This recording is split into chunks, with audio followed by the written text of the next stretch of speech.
اعوذ باللہ من الشیطان الرجیم بسم اللہ الرحمن الرحیم۔ اللہ رب العزت کی توفیق سے ماہ رمضان المبارک کی ببرکت ساعتوں کے اندر معلوماتی سلسلہ کے اندر قرآنی واقعات پر مشتمل دلچسپ سلسلے کے اندر ایک مرتبہ پھر ہم حاضر ہیں اور ایک نئے واقعے کے ساتھ جو قرآن کا بڑا اہم اور مشہور واقعہ ہے، جس کا ذکر اللہ کریم نے پہلے پارے کے چوتھے رکوع کے اندر سورۃ البقرہ کے اندر کیا ہے، اور وہ واقعہ ہے حضرت آدم علیہ السلام اور ابلیس کا واقعہ۔ اس واقعہ کو میں نے جن کتب تفاسیر کے اندر مطالعہ کیا ہے، ان میں تفسیر نعیمی ہے، تفسیر بغوی ہے، تفسیر مظہری ہے، تفسیر ضیاء القرآن ہے، تفسیر تبیان القرآن ہے، تفسیر امداد الکرم ہے، تفسیر صراط الجنان ہے۔ ان تفاسیر کے اندر اس واقعے کو پڑھا ہے میں نے، جس کا خلاصہ میں آپ کے سامنے عرض کر رہا ہوں۔ واقعہ یوں ہوا کہ جب اللہ کریم نے آدم علیہ السلام کو پیدا کیا اور فرشتوں کو حکم دیا کہ آدم علیہ السلام کے سامنے سجدہ کرو، تمام فرشتوں نے سجدہ کیا، لیکن شیطان نے سجدہ نہ کیا۔ اس نے تکبر کیا اور کہا کہ میں ان سے بہتر ہوں، میں سجدہ کیسے کر سکتا ہوں۔ اللہ تعالیٰ نے اس کو راندہ درگاہ کیا، اپنی بارگاہ سے دور کر دیا، لعنت کا توق اس کے گلے میں ڈال کر جنت سے نکال دیا۔ اب اللہ نے آدم علیہ السلام کو حکم دیا، وَقُلْنَا يَا آدَمُ اسْكُنْ أَنْتَ وَزَوْجُكَ الْجَنَّةَ وَكُلَا مِنْهَا رَغَدًا حَيْثُ شِئْتُمَا وَلَا تَقْرَبَا هَذِهِ الشَّجَرَةَ۔ آدم تم رہو جنت میں، تمہاری بیوی رہے جنت میں، لیکن تم نے اس درخت کے قریب نہیں جانا۔ اب شیطان اس طاق میں تھا کہ کسی طرح آدم علیہ السلام کو جنت سے نکالا جائے، اور اس کے لیے کیا کیا جائے۔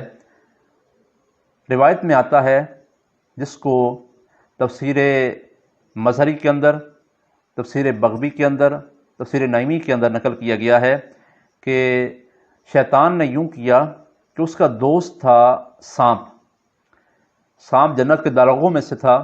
اس نے کہا کہ تو ایسے کر، مجھے اپنے منہ میں داخل کر کے جنت کے دروازے کے پاس لے جا، میں آدم علیہ السلام سے بات کرنا چاہتا ہوں۔ جب شیطان نے سانپ سے یہ کہا تو سانپ نے اس کو اپنے منہ میں داخل کیا اور لے کر جنت کے دروازے کے پاس آ گیا۔ اس سے پہلے یہ واقعہ ہوا، حضرت حوا کو اللہ نے پیدا کیا۔ اس کا واقعہ یوں ہوا کہ اللہ نے، امام بغوی نے اس کو لکھا ہے اس واقعے کو، کہ جب اللہ نے آدم علیہ السلام کو جنت میں داخل کیا تو ان کو مانوس کرنے کے لیے، اور ان کا ہم جنس وہاں پر کوئی نہیں تھا، تو جب آدم علیہ السلام سو گئے ایک مرتبہ، تو اللہ نے ان کی بائیں پسلی سے حضرت حوا سلام اللہ علیہ کو پیدا کیا، اور جب وہ بیدار ہوئے تو دیکھا کہ ان کے سرانے ایک خوبصورت شکل والی عورت موجود ہے۔ پوچھا تو کون ہے؟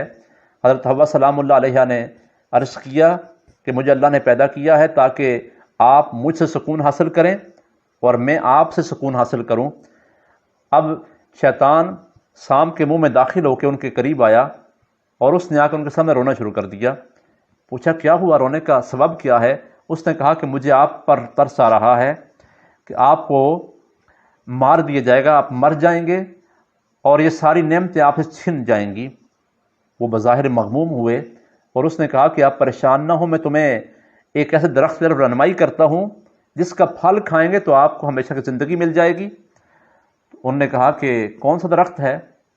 اس نے اسی درخت کی طرف اشارہ کیا جس کا پھل کھانے سے منع کیا گیا تھا۔ وہ درخت کون سا تھا؟ مفسرین نے مختلف اقوال نقل فرمائے ہیں کہ وہ زیتون کا درخت تھا، وہ انگور کا درخت تھا، وہ گندم کا درخت تھا۔ بہرحال اس کے بہکاوے میں آ کر، اس کے دھوکے میں آ کر انہوں نے اس کا پھل کھا لیا۔ پہلے حضرت حوا سلام اللہ علیہ نے کھایا، اور اس کے بعد آدم علیہ السلام نے اس کا پھل کھایا۔ پھل کھانے کی دیر تھی کہ ان کے جسم کا وہ اعضاء جو پردے والے اعضاء تھے بے پردہ ہو گئے، برہنہ ہو گئے، اور پھر پتوں سے اپنے جسم کو ڈھانپنا شروع کر دیا۔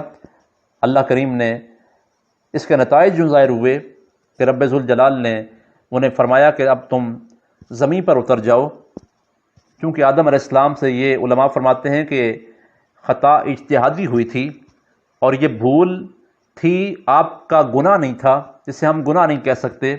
بہرحال آدم علیہ السلام کو زمین پر اتارا گیا، فرشتوں کو حکم دیا گیا، انتظام کیا گیا کہ ان کو زمین پر اتار دیا جائے، اور آدم علیہ السلام کو ہند کی سرزمین میں اتارا گیا، اور حضرت حوا سلام اللہ علیہ کو جدہ کے مقام پہ اتارا گیا۔ اور یہ حضرات 200 سال تک زار و قطار ہوتے رہے، اور یہ بھی روایت میں آتا ہے کہ یہ 300 سال تک آسمان کی جانب نگاہ اٹھا کر نہیں دیکھا شرم کے مارے۔